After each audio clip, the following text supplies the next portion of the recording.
Il y a un épisode dans la Torah où Abraham Avinu va se jeter dans la fournaise, la fameuse histoire avec Nimrod, d'accord?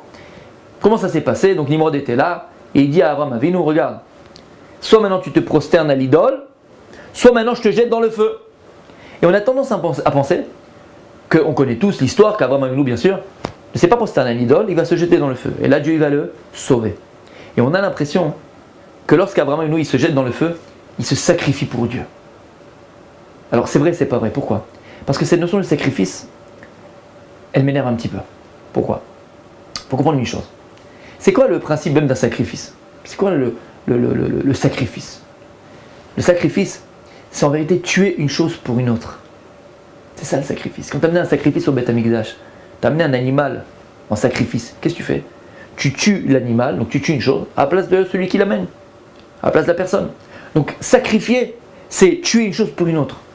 Mais si tu vois ta Avodat Hashem, tu vois ta vie comme un sacrifice, c'est-à-dire que toute ta vie, tu penses que tu tues une chose pour une autre. À un moment donné, ça bug.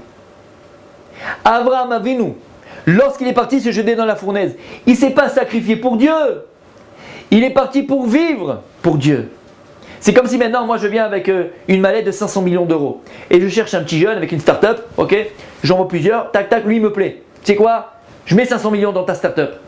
Quand l'investissement, j'ai dit le mot. Lorsque maintenant moi je viens et je donne l'argent à ce petit jeune, qu'est-ce que je fais? Je me sacrifie. Je prends 500 millions d'euros et je lui dis, hey, tiens, prends, je me sacrifie. Bah dingue que non. Qu'est-ce que je fais? J'investis mon argent parce que j'y crois.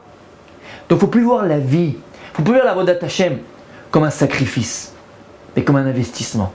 C'est pas que lorsque maintenant je rentre dans la Torah, je rentre dans la Avodat Hashem, je fais des choses pour Akadosh Baruch Hu, alors je me sacrifie. Non, j'investis. Si c'est vrai dans notre relation avec Dieu, c'est tellement vrai notre relation par exemple dans notre couple.